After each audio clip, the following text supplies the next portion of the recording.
Hi, everyone. This is Sonja Robinson hosting the Sun Talk Radio Show, Sustainable Urban Network, Saturdays at 3 p.m. on GODRadio1.com for us to scale up our neighborhoods. Tune in to Sun Sustainable Urban Network Talk Radio Show on GODRadio1.com.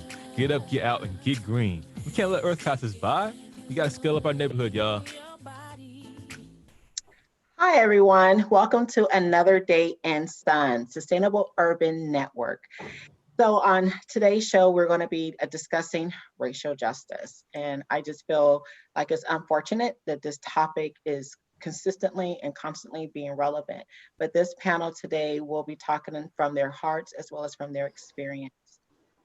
So this panel also, as we do on all of our shows, before we dive into our quote that's going to set the pace of our discussion, as well as give our sun enlightenment and our sun sunshine awards and also shade. We are also going to be giving a moment of silence to those that unfortunately have either passed away, died, or just been harmed by racial injustice. And so, of course, this panel wants to make sure that we acknowledge them. And so I'll read out some names and then we'll go into a moment of silence. Jacob Blake, Daniel Prude, Kurt Reinhold. Kurt Reinhold. I know I heard something back. So we have George Floyd, Breonna Taylor, Ahmaud Arbery, Sandra Bland, Tyrone West, Trayvon Martin, Michael Brown, Robert Fuller, Rashad Brooks. 9 seconds, moment of silence, please.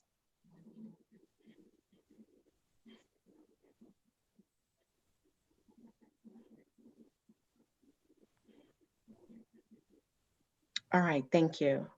So as we do on all of our shows, we have a quote that we want to make sure that we set the tone and just kind of give a steady pace on what we're talking about and what's important to us. And so it's always going to be related to our topic. And so today's topic states, if you are neutral in situations of injustice, you have chosen the side of the oppressor. And that quote is by Desmond Tutu. And now we're going to get into our sun enlightenment. And our sun enlightenment, as I've shared on all of our shows, is inspired by our modern thought teacher, Don Miguel Ruiz, 4 agreements. And our sun enlightenment is 1, be responsible with your resources. 2, take the state of our environment and our racial and social justice seriously. 3, don't wait for others, do your part. And 4, when you do it from a very loving and give your best efforts. All right, y'all. So now we're going to talk about what's been happening, what's going on. This is a very heavy topic, so I'll be brief. But before I can be brief, we definitely need to acknowledge and memorialize our Supreme Court Justice Ruth Bader Ginsburg, Supreme Court Justice RBG. And so she also should be included in that moment of silence and the work that she's been doing. And we honor and respect the ceilings that she shattered, the justice that she has stand for. And there's huge shoes and probably will not be filled, but we're hoping and believing that our system will also stand on the side of justice and filling her place on the Supreme Court. Also, now just a heads up on our hurricane. So right now it looks like the movement of these hurricanes are taking a breather, although momentum could come back. So for those that are bracing for them, just continue to be cautious and aware of that. And also it's a reminder of us that our environmental issues are real and they become more real when those are impacted by it. Our California wildfires, oh my gosh, we've been having poor air quality, even, as southern as we are here in San Diego. And so this is a historic fire as well. There is some containment on there. And again, it does scream of the need to address all of our needs, including our environment and our climate justice. Now, did you guys hear about the president's sister actually suing him for fraud? Yeah, so that's happening in the world of politics, right? So as far as some updates, right, exactly. Things like that are just always coming out. So, so in a world of announcements, so I want to announce that this Saturday, one of our panelists, Mr. Brother Yusef Miller, and myself will be on a international speaking panel with Amnesty International addressing the same issues of support for Black Lives Matter. Also, coming up next week is our PolitiFest. And so I will also be on the panel of the Voice of San Diego's PolitiFest talking about a just recovery. So those are items that's coming up as well. In addition, our Environmental and Climate Justice Committee with the NAACP San Diego will meet the first Tuesday of October, which is October 6th. There's a lot of momentum, a lot of things happening. You guys don't want to miss that. It's also including our coalitions with San Diego Green New Deal, our public power, our franchise agreement, and many more. On to the Sunshine Award. Did you guys check out that show last week with our Power Avengers speaking out for public power? So I got to give them a shout out for our Sunshine Award. Also, all of you that are standing for racial justice and letting your voice be heard and protesting for what is right, you definitely get our Sunshine Award. And we cannot end our Sunshine Award, give a shout out without again shouting out for our Supreme Court Justice, Ruth Bader Ginsburg, RBG. He most definitely get our National Sunshine Award. We hear breathing happening, so we know that other people are feeling it as well.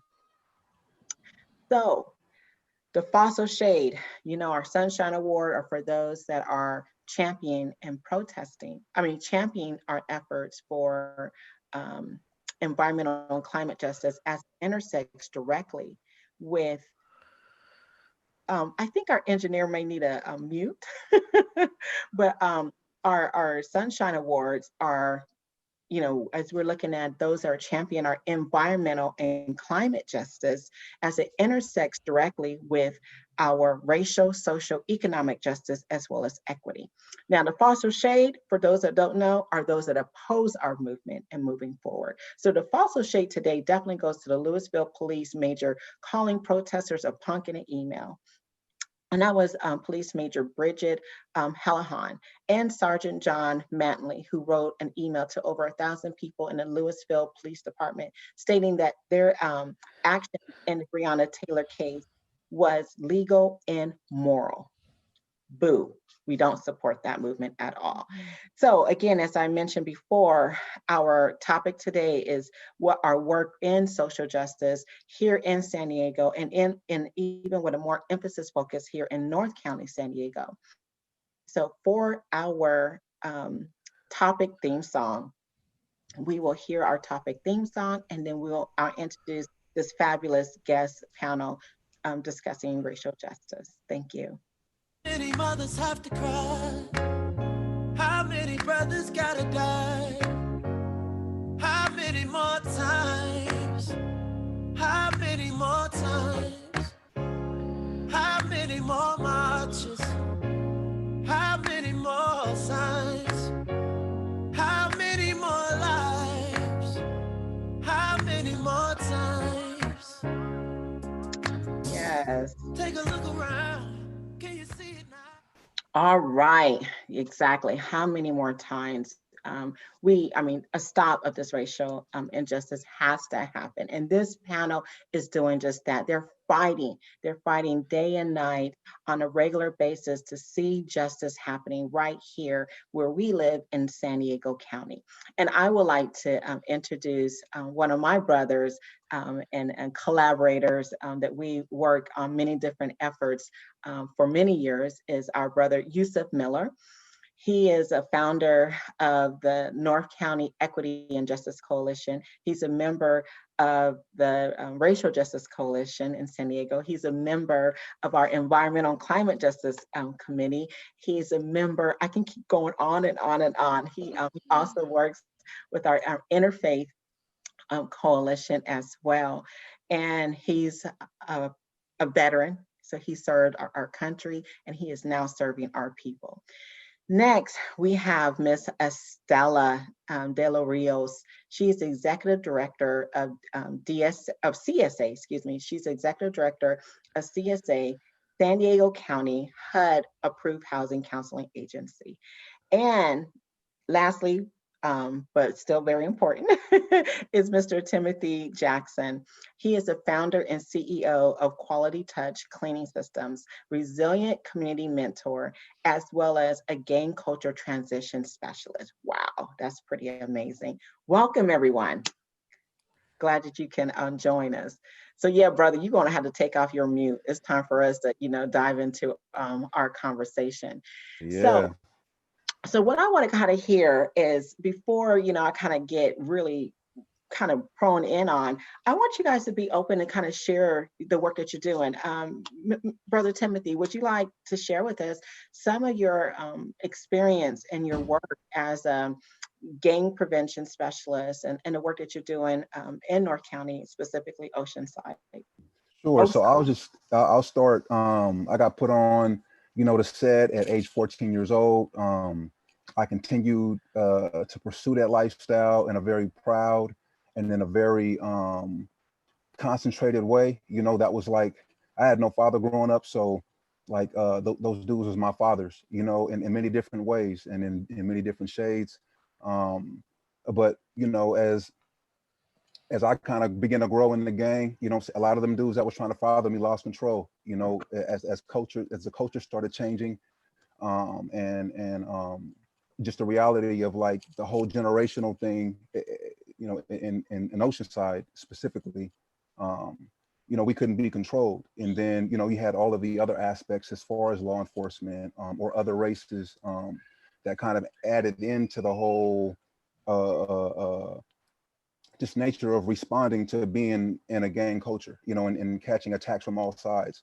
And so, from incarceration,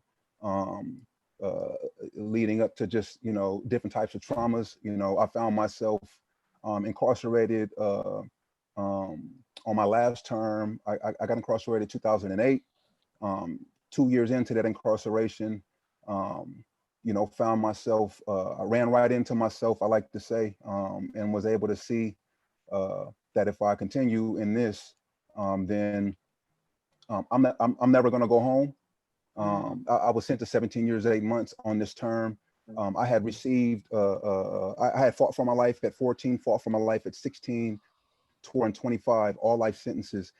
My 20s, the one I caught, my fifth one, I just thought it was a wrap. I thought it was over with. I didn't know how to steward my freedom the other 4 times. And I just thought, life is over for me. You know what I'm saying? Didn't want to call out, to the Lord, because I didn't believe I deserved him to pull me up out of this one. And 2 years later, ran into a situation where he just met me, you know what I'm saying, and told me, your identity is not that. You've been fighting it for so long. You're afraid to go this way because you've been doing that for so long, but just walk in this direction. And I got everything else. So I stepped in that direction. But along with that came just the urge to want to concentrate on every phase of this transition. And so he just allowed me to download into my hard drive all of what I needed to continue on the other side of it when I hit release. So 6 years later, I hit release 2017, was immediately introduced to the opportunity to mentor in my community, the same community I tore down. I was given the opportunity to actually try to rebuild it. I was linked up with the very officer who was an officer at the time who arrested me, but now was a lieutenant, and was looking for some restoration, just as I was, because there still was a hint of fear of stepping out of here 8 years early, because I got released 8 years early due to my conduct in prison. Stepped out, was linked up with him, and other opportunities to just kind of establish, that I am kind of here to stay. And this is the identity that I'm operating in. And it is all the way 100% aligned with anti-recidivism. And then, yeah, was just recently offered the opportunity. There's so much in between, but just for the sake of time, just recently, I forgot to mention this in what else I'm operating in, but there was just launched an Oceanside Justice Coalition, and was blessed to be welcomed into that, to just advocate and push that line for equality in our city that actually has never really been seen before. Right. So it sounds like you was like shedding your shadows, right? Shedding the Exactly. things of your past. That's Hmm. awesome. Mm. So I Yeah. appreciate you sharing because we're going to dive into more Yeah. information. So Mhm. Miss Estela, can you Yes. let me know your passion and why you are so driven in supporting racial justice and what does that mean to you? Thank you. Um, well, this has been an issue that has been my life's journey, actually, civil rights and human rights. As a woman of color, being a Latina, I have experienced many, many prejudices in schools, workplaces. There's structural racism, institutionalized racism that follow us communities of color, racial minorities, and immigrants. As you all know, immigration is like the platform right now on a national level, and we don't need to, repeat what is repeated by number 45. But there's patterns that exist in the past. History has shown that there is still existing patterns to this day, um, and I'm just here to ensure that those racial inequities are addressed. From the day that Trayvon Martin was killed, I that was the day that it just outraged me. And of course everyone knows that that pattern just grew, right? Brings us to Right. today with Breonna Taylor. And it just saddens my heart that there's so much rapid hatred in this country. And there's enough for us to do, not just on a national level, but here locally. We have to take care of our own right here in our communities. I belong to the North County Justice Racial Coalition because their issues are our issues. I'm here in East County. And I remember when I was involved in North County, they didn't want to rent to the undocumented. And Mm, I worked vigorously with ACLU to make that an ordinance because there was a mayor there, Abed, forget his first name. I think I want to forget his name, but what city are you that referring to? was Escondido, Okay. where Okay. Yusef is residing right now. So I'm very excited that the North County is taking progressive steps to address injustices and the inequities because it affects our communities, as I mentioned, because those patterns still exist right now. Intergenerational effects, we Mhm. bring it with us. It's history since 1963. I work in fair housing, the Fair Housing Act. That's when it broke segregation. But of Right. course, we know that that still exists. Mhm. No one wants blacks in their neighborhood. Um, Redlining. exactly. Thank you. And to this day, we still receive overwhelming discriminatory cases. 2020, it shouldn't be happening, but Right. because of all the structural racism and institutionalized racism. Of course, we all know that the police reform, right, that we desperately need right now, because when I grew up, it was protect and serve. It Mhm. doesn't represent that anymore to me. A lot of work has to be done with the police reform and public safety, and Right. that's why I'm in this work because we have to be Thank you. in it together. We Yeah. have to make a commitment all in this together. And I want Thank to you for quote, saying that. my phenomenal leader, John Lewis. We got to do the good trouble together. Hmm. I take risk. I want to take risk because if I don't do it, who is going to do it, right? Right. No one wants to be the person that causes, trouble or, oh, that person, stay away from them. They just have, all these things to say. Yes, we're going to speak up. It's time for us to speak up and speak out. This shouldn't be occurring. It was outrageous what happened to Breonna Taylor. And it just brings tears to my heart to know Right. that this exists. I Um, know. and It is completely on. I agree with you. I believe that I uttered like literally the same words you have uttered. I remember when you brought up Trayvon Martin. I remember when that situation happened. Honestly, I didn't pay too close attention because I just knew he was going to get convicted, right? I just Mhm, knew. I mean, I stayed on it, but I just knew the evidence was there. And so the outcome of that, it was a shock. So yeah, we're yeah, going to dive into these. Thank you for sharing your heart. Thank you for your willingness and wanting to collaborate because it is a total collective community effort. exactly. My brother Yusuf. Oh my goodness. I mean, Man, I respect you, brother. Thank you, I sister. really do. You Yeah. have been Yeah. paving this. I mean, you've been paving the ground with good seeds of effort as you've been working to really see and believe and realizing true justice in so many different aspects of our lives. Could you please share with us why this is so important to you and why it was so important for you to create the North County Equity and Justice Coalition as well?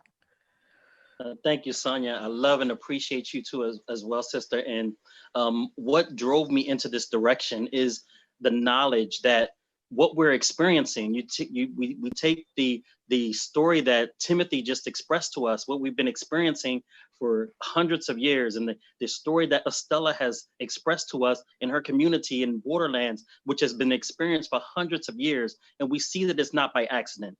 What Timothy was drawn into was not by accident, it's by design. What our borderland brothers and sisters are suffering is by design as well. And we see that this systemic racism has been going on for centuries. People want to get wrapped around the axles about the Black Lives Matter organization, but the Black Lives Matter movement has been going on since we touched ground on this stolen land. And since the land has been stolen from our brothers and sisters, Estela's brothers and sisters here as well, and plopped into that stolen land was our brothers and sisters coming into this land. So all of us have the same pain in the rear, and that is white supremacy perpetrated throughout the nation. And it existed throughout the creation of this nation. So it's part of the fiber, the fabric of what America is. And people are so romanticized about it, they want to look the other way. They want to talk about waves of grain. They want to talk about all these policies that give freedom and justice and equality. But there are some of us who don't have access to that. We don't have access to it. And if the access is there, is very narrow, so that only a few of us get by. And when a few of us get by, they have the nerve to look back at the rest of us and say, if I did it, you can do it, even though that channel is narrow. So there's many of us who suffer in different ways. Are the ways that the African American suffers is similar to the way the brown brothers and sisters suffer, and our indigenous brothers and sisters suffer in this nation. So we need to know that we're all fingers of the same hand. We just ball our fists up together and fight, fight, and fight. Just like Estela was saying, she comes here and she wants to fight once she sees that this disparity is going on, and there are people who don't realize the situation they're in. Like you yourself, Sonja, when you were saying that with the environmental justice that we work with, and there are certain people in our communities, Black and brown and indigenous, they don't realize how the impact of the environment on their community, and is by design. And we have to break that down and make sure that they understand that. So I formed the North County Equity and Justice Coalition to make sure we tie in all those cities throughout North County who are absolutely switched on. And they're active, they're great. You hear some of the things that Timothy has been doing, and you're like, wow, we don't have to go to San Diego for those type of heroes. We got them here. You hear what Estela is doing in East County and North County, and we go, wow, we don't have to go anywhere. We have these resources. Let's pull them together and let's start lifting each other up and make an impact. That's awesome. Now I will say this, bro. I don't know if you're sharing some bandwidth right now, but we want to make sure you all the way straight as far as your video. Okay. I don't know if somebody else is on the internet with you. We just want to make sure you stay on the show.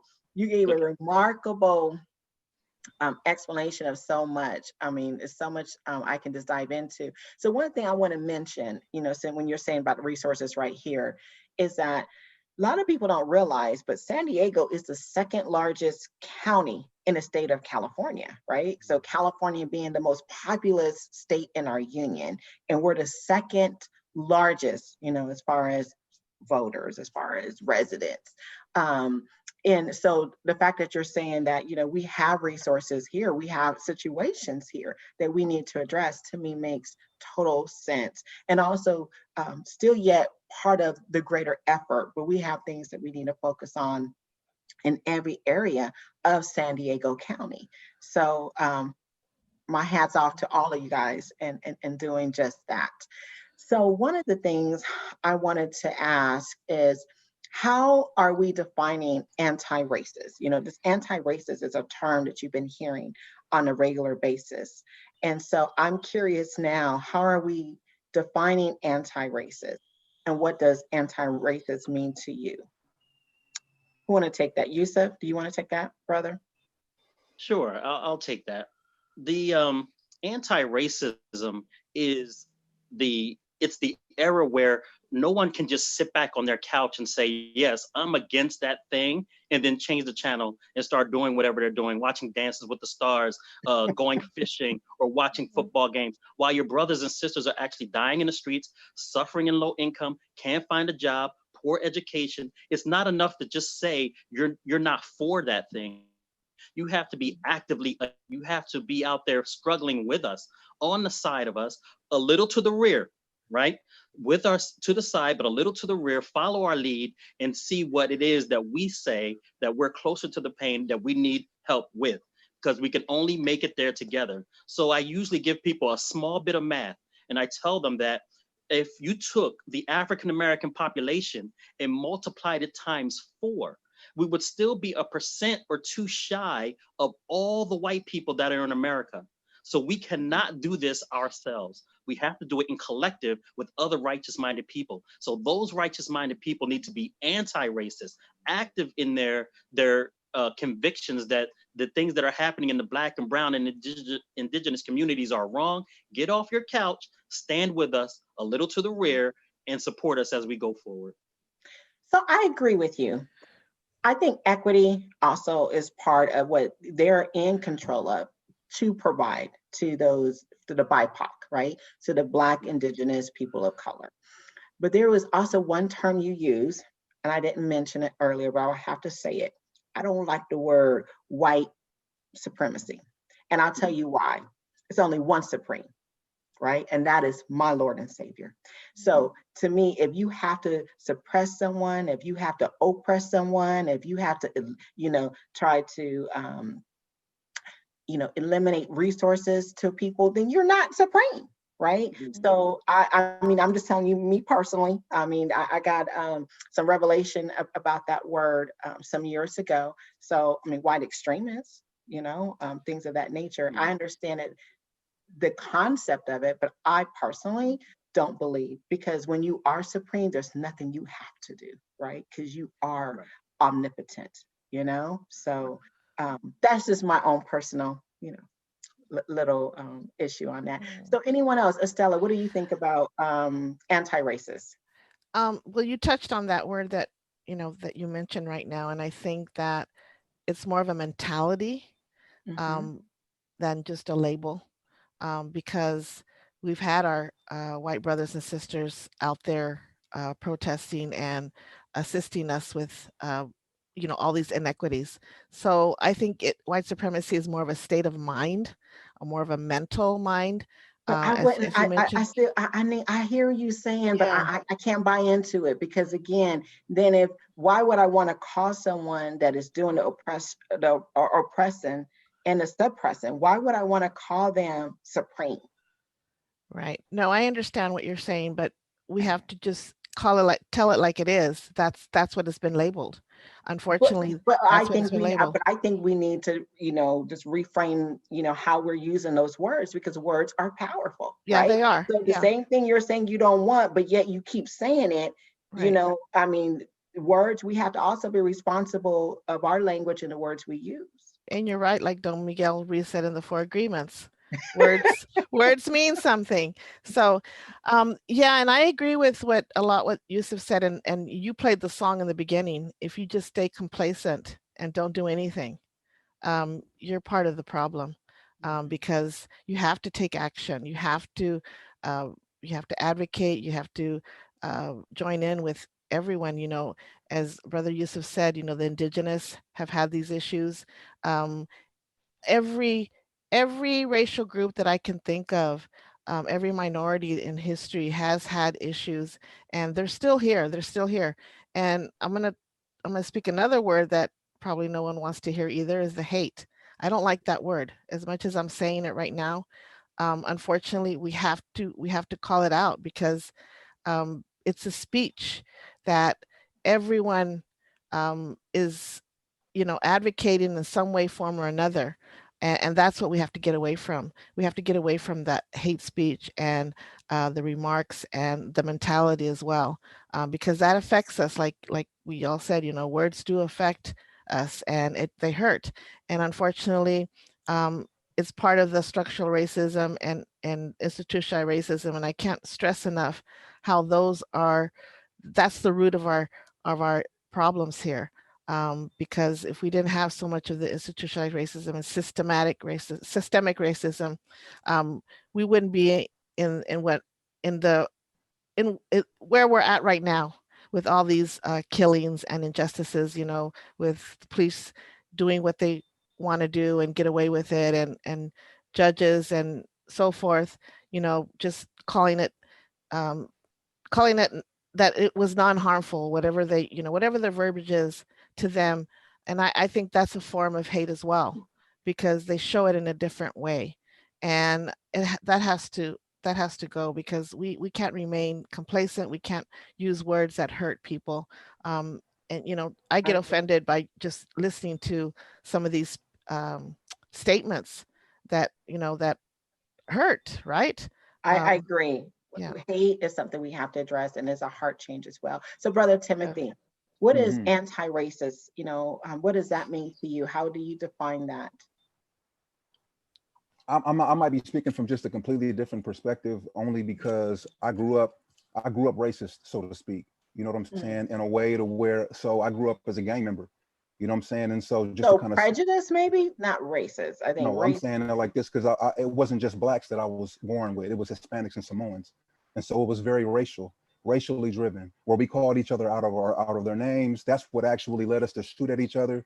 Individuals calling individuals mothers out of their names, and so I mean I'm 39, so I grew up. I was born in '81, so I grew up in that era where it was just different, I think, than the generation before me, when the words that were being used to describe hate or white supremacy or whatever over, you know what I'm saying, our people, it was different, you know what I'm saying, in the area that I grew up in. And so I say that because that's what I didn't identify as a racist at that time, but during my period of revelation, I realized, I wasn't going to be able to operate like that in prison. And it's crazy because in prison, it's so divided Mhm. that you between the COs and the inmate population, you know what I'm saying, that if you're conscious enough to see it and you have eyes to see and ears to hear, you begin to see the racism actually playing out in a way to where if you're lining up and becoming, so much is being revealed to you to where you're starting to like see it, that it is for what it is, and you don't want no parts of it, you start to operate in an anti-racist way. And so that Mhm. kind of that's kind of, especially like coming into my belief in the Lord and Savior Jesus Christ, that's kind of like what I was walked into, as far as revelation of what I was participating in and what I no longer wanted to participate in.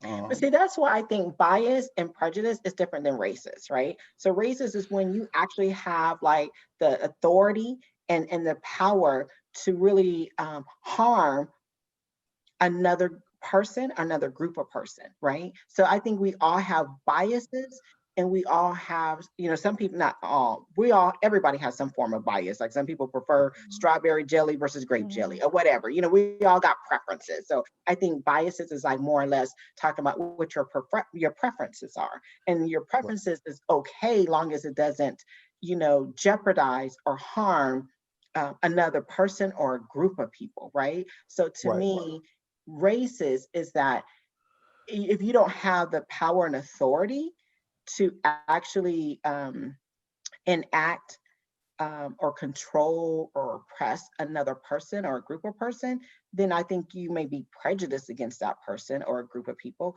but not racist. And that's just right. kind of how I'm defining it. But I don't know, I Brother understand. Yusuf, what do you think? Well, can I I Yeah, just go want to ahead. share real quick on, so in response to that, like, especially me in the generation that I grew up in with who we were warring against, you know what I'm saying? We were doing every bit of that. You know what I'm saying? Like we were actually using our power as a black community Okay. and as just an established people in a community to actually inflict harm, you know what I'm saying, on another race of people. Okay. And it actually it caused a reaction that led them to do the same. You know, no matter who actually pushed the button, what began to actually circle around, especially when the first death occurred. You know what I'm saying? It was no longer, you know what I'm saying, that this, you know, this individual from this gang killed this gang. It was like, you know what I'm saying, them, you know, blanks killed, you know, us. Or, and then it just spiraled into this reality of racial, you know, not only just racial violence, but racial trauma. And you all know our words are very powerful. We expressed it in the beginning. Us as individuals are very powerful. And then depending on what kind of bloodline you come from and how you're raised, you know, when you actually come together and you use that power in a malicious way to hurt another community of people, I believe that's very racist. Okay. Good point. Okay. So now another thing that I want to know is when we're looking at racial justice, what is a good way for people of one race to get to know another person of a different race? Because I understand as you get to know others that look different than you, it really starts tearing down those stereotypes, if you will.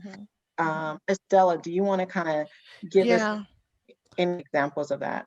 Yeah, no, thank you. When you were saying that, it reminded me when I live here in East County where there's a lot of, there was an influx of Middle Eastern um, back about 3, 4 years ago. And our community wasn't used to it. They were, doing the racial slurs and, the stereotyping. And once you got to know the people and learn about them, I think that the fear factor, not knowing their culture, not knowing their language, not knowing, we soon learned that they're just human beings like anyone else. Race has nothing to do with it. It's just a cultural difference that we all have. And values and beliefs and attitudes are the same. We value our families, we value food, and so forth. So yeah, you're right. Just learning more about those other communities. That's what I've embraced. I've embraced their language. I'm up to maybe like 15 words in Arabic. Because Wow. because I think, someone said, a Say little while something ago, now. Tell us, say hi or something. marhaba is hello, and Brother Yusuf knows. Masalama, habibi, shukran, um, m- um, maku, f- maku. Anyway, I don't want to go on and on, but um, yeah, I think just just knowing that person, knowing their community, and you see how genuine people are. Just forget where they came from, forget the color. And then I think to myself, I was in that category too. People didn't like Mexicans. People judge me for the color of my skin. And I actually, I'm traumatized. I think everyone brought up the traumatized. When I was 10 years old, um, little boys, rich boys, would call me Mrs. Taco, Miss Enchilada, go back to Mexico. They'd Mm, throw rocks at me and I would cry. I was 9 years old. I didn't know anything. I didn't know uh, what they were talking about. I just knew it hurt my feelings. right. So I understand, the prejudices and the stereotypes that come with, the name calling and so forth. So I think learning about others and embracing them and just communicating and sharing is important. So Yeah. that's what I thought about when you asked that question. No, I love it. That was great. Spot on. Yusuf, you come from a very diverse, experience. Love to hear what are your thoughts as when we're looking at racism and how to address racial justice. What's a good way for people of one race to get to know a person of another race? Well, I would like to start off by a quote from this that's in the Quran, which Allah says in the Quran that we I separated you into tribes and nations so that you may know one another. And this is a very crucial point. I love this verse because it shows us that our duty to one another is to get to know one another. And that is the way we break down these bridges. To get to know one another, we should find any opportunity to celebrate our brothers and sisters whenever we can. People shouldn't say, oh, there shouldn't be a Black History Month. They should be, in other words, saying, when is Indigenous History Month, which there is one, and let's celebrate it with them. When is Black History Month, and let's celebrate it with them. When is Latino Heritage Month, Asian Pacific Heritage Month, let's celebrate it with them. So I think looking at the opportunities to celebrate with one another, and as Estela brought up the great rule of thumb, food. People unify over food. We have the same taste buds, we have the same stomachs, and we're like, yes, yummy food, right? But as we do that, as we look for and intentionally look for reasons to celebrate with one another. For example, I always tell Black people that we should be celebrating Cinco de Mayo. Cinco de Mayo is an important aspect to the Black history and experience that we don't know about, but it's an actuality that Cinco de Mayo is related to the Civil War. People don't understand that connection, but we should celebrate that connection. So break it down for us. Okay, well, during the Civil War, France was trying to bring in arms and munitions to the South to help them in the efforts against the North. So what happened is when France came through Mexico, trying to use this excuse that they owed them money or something like this to enter Mexico, Mexico fought them in the Battle of Puebla. So when they fought in that war, the first war they won, it stalled France enough that the North had time to win the war, and it was over. Emancipation Proclamation, 13th Amendment, 14th Amendment, 15th Amendment. So now it's too late. They just went home, right? They didn't have anything else to do. Now they couldn't support the South in that fight because the South was always trying to, since they couldn't move north or west, they were filibustering into the South, into Mexico, and that's how we got stolen lands from our brothers and sisters, Estela's brothers and sisters. We got that stolen land from them is from that route that way. So yes, Cinco de Mayo is related to Black history. Also related to Black history. Well, I appreciate you schooling us on that. Yes, we need that lesson. Our indigenous relationships, also the Seminole tribes out of Florida. Not only did Seminole tribes out of Florida, and there was a Black and indigenous unity fighting the American armies, but after they were forced into the Trail of Tears, there was a lot of African Americans in the Trail of Tears. They're not talked about. Some of those tribes that were forced into the Trail of Tears owned slaves, which people don't talk about. So a lot of African Americans died in the Trail of Tears. We have a same mourning period on the Trail of Tears. After the Seminole tribe went through the Trail of Tears with their Black relatives, then they kept on going down into Mexico, and they set up a Black and indigenous tribe of people in Mexico. Still some survivors now of that union. We have so many, and I can go on and on with the relationship between peoples that we can find these opportunities to celebrate with one another. And it's something we should take advantage of. I totally agree. Now, just sharing a little bit about my background. I think for others that may have been brought up more traditionally, it can be, literally like stepping out of your comfort zone, or it could be a stretch.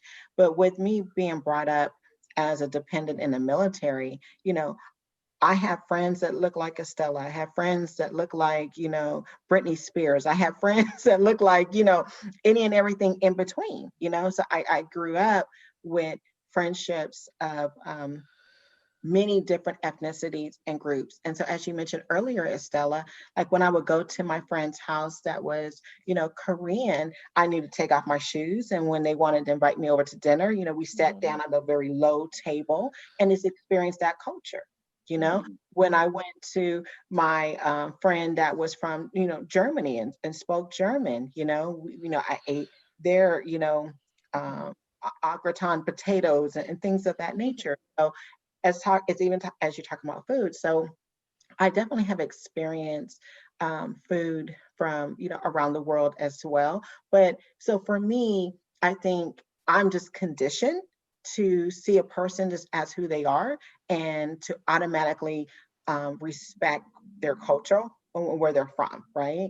But for other people that was brought up more traditionally and that, lived in the same house, same neighborhood all their lives, you may not have seen as much diversity, right? You may not have seen as, or some neighborhoods are diverse, right? But then there's other situations where it isn't. So me personally, it wasn't until I got older that it seemed like literally in my adulthood that I ran into more issues of feeling like I was, having, a racial, experience, because, Can I and interject? yeah, Sometimes when you get me on a history roll, I start rolling on, right? But I just wanted to say that a lot of us have heard of salsa music, right? Our Latino brothers and sisters. That is actually an Afro-Latino music yeah, developed from the African drum and the Spanish horns and strings. Bachata, same way. Out of Dominican Republic. Salsa. I'm not trying to say, I know the battle between Puerto Rico and Cuba, who oh, invented salsa, but you know what? Black people are in Cuba and black people in Puerto Rico, right? So they And can they're in fight that Mexico themselves. too. And they're in Mexico Oh, too. In definitely. the And that's right. the southern states of Mexico, they're It- all black. That's right. And their president, Mr. Guerrero, who ended slavery in Mexico, and he was of black and indigenous bloodline. So the reason why I wanted to bring those up is that those are things that are familiar with us. You can talk about the obscure stuff, but even things that are familiar to us, we can see a cross pollination between cultures, and we can celebrate. There are people with afros in the Philippines, right? They're indigenous people to the Philippines. They're all over. We can talk about those things. I Well, love it. there's a theory that says we were all African. I don't know if you've read that book, Oh but yes, yeah. yes, it's a So very strong scientific theory. It's not just yeah, something people are talking about. It's called the exactly. out of Africa model. Yes, Thank you. Yes, yes. Mhm. I just wanted to throw that in because we're all African. yes, Right. right. So, Timothy, I also want to hear your thoughts on how one race can, I mean, because you talked about the divide version of it, Yeah, right? From yeah, your and personal experience. So we want to kind of bring it 360 to kind of hear, do you see a way of uniting, one race with other races as well? yeah, it's actually happening, and I'm glad and happy to be a part. I mean, I received some flack for it, but honestly, I'm in a position now to where I kind of welcome it because it helps me to grow. You know what I'm saying? Like growing up in Oceanside, I had a Hispanic, I mean, literal best friends. I had a Hispanic, Samoan, Asian, and white. They were best friends. They were friends of mine. Like I slept at their houses, ate the food that they ate.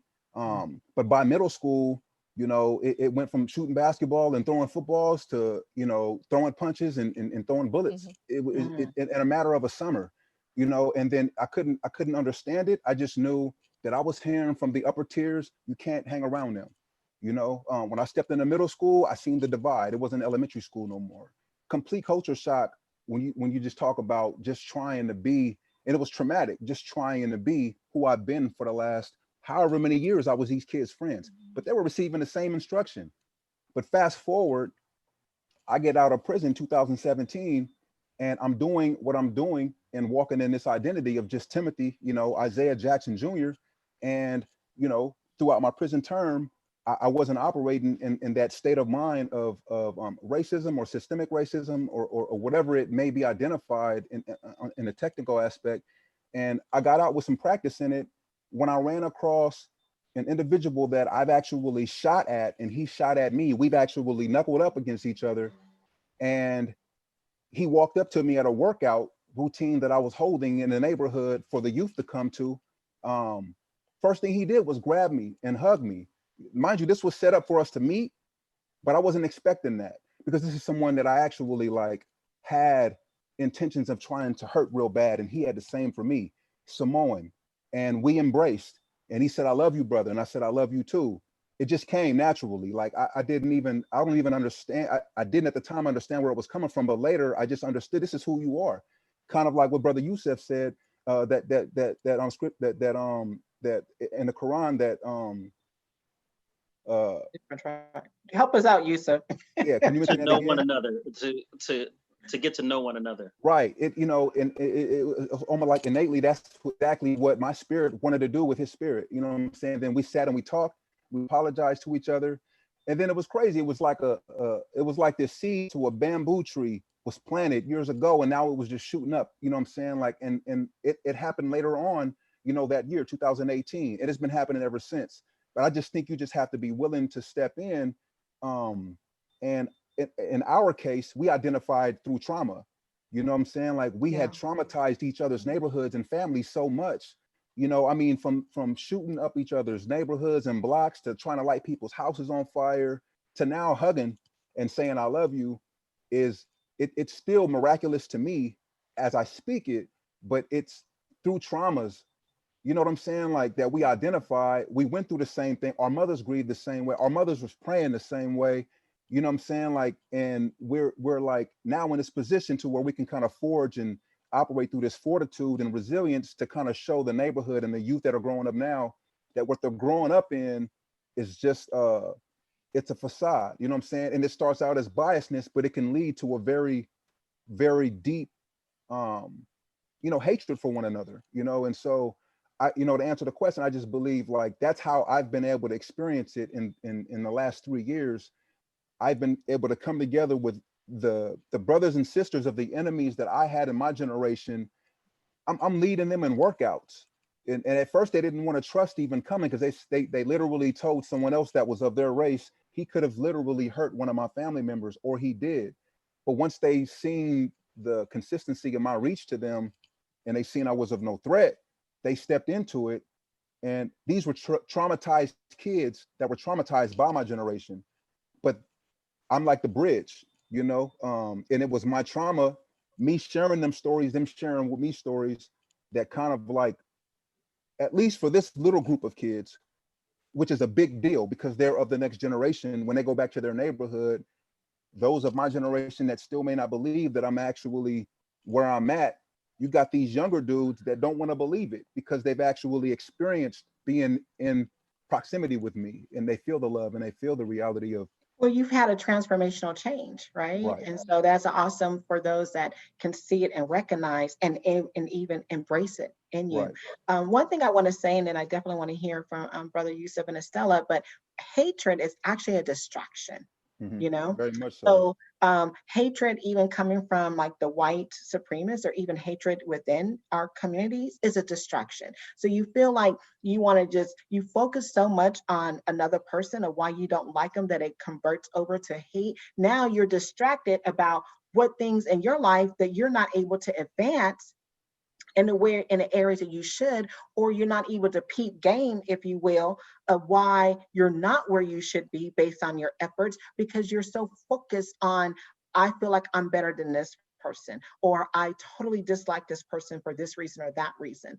So hatred is actually used as a tool. So that the racist rhetoric that's even happening politically is to distract people for you to feel like, okay, you don't have what you should have when we say all men are created equal. But if I distract you enough to make you, you know, feel like you're better than another person just because your skin is white, now you're not looking at the system that should be working for you that may also not be working for you as well. So Hmm. yeah, so this is an open dialogue, you know, whatever you want to share. Yeah, I think that was a great point. This distraction of hate, that the old divide and conquer. You know how that works, Mhm.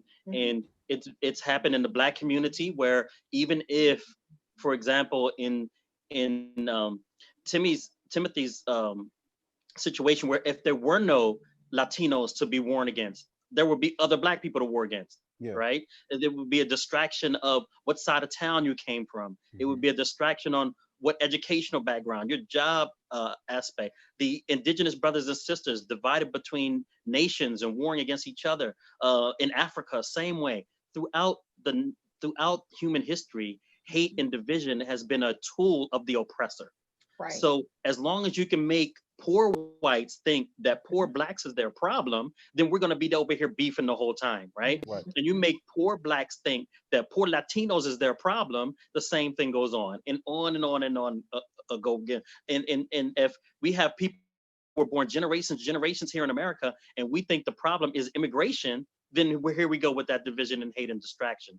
But what we're really distracted from is that overarching thing that is hanging over all of our heads and keeping us oppressed, because we can't look at it because we're overly focused on one another and what they bring to the table. Excellent Yeah. point. Sister Estella, did you want to say something? I just like to add, I always focus on what we have in common because Mhm. we all have something in common, instead of differences, because I think that unites us. And as Brother Timothy was saying, the connection you have, it just breaks the barriers, regardless of who you are and what background you have. I think that's key, communicating and connecting, and just having that um, commonality that, we're we're all human beings. We're all facing every issue. And I think the communities of color um, that that I grew up in, I learned from the very beginning that we're all the same, and the only thing that divides us, I don't think it's a race war. I think it's an economic war, because we have That's the real. That's the low. real war. Yeah, They that get we're they're trying to doll it up as saying it's race, but you're absolutely correct. It's Mhm. really the economic. And that affects everyone, no matter Mhm. what color you are.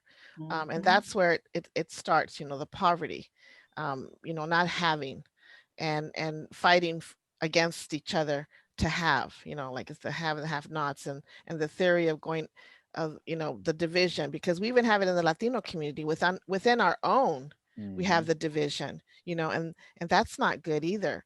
And so I see all that, and that's what I don't want to become. So I don't know if anyone has read the Pedagogy of the Oppressed by Paulo Freire, which explains very clearly the oppressee and the oppressor.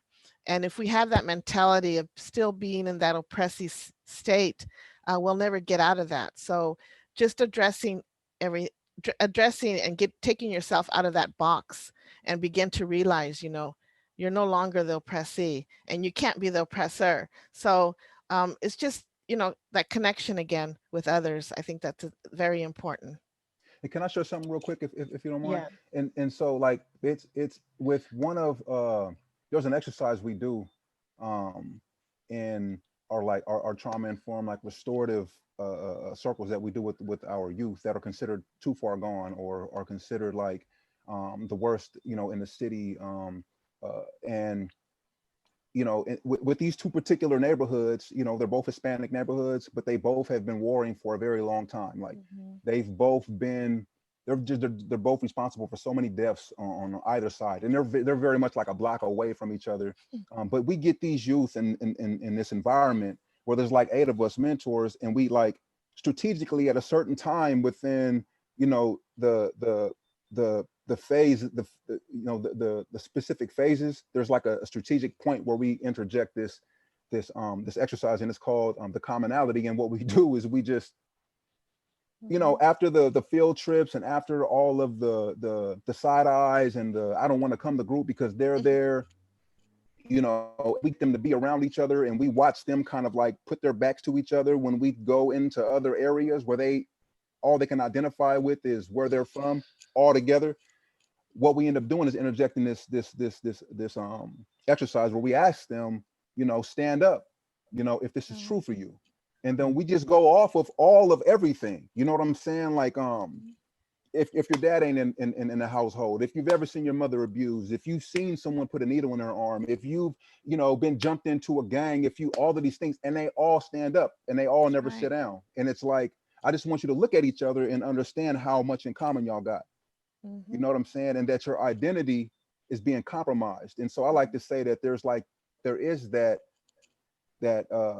you know earlier I think just a minute ago we were saying like it's an economic battle, it's an identity battle too. You know what I'm saying? If I Mhm. believe that in my identity, you know, I'm under attack by you, you know what I'm saying? I'm going to protect my identity. It's all I got. And Good point. yeah, Mhm. it's deep watching them leave that day looking at that individual they once considered their enemy Mhm. as if they're the same.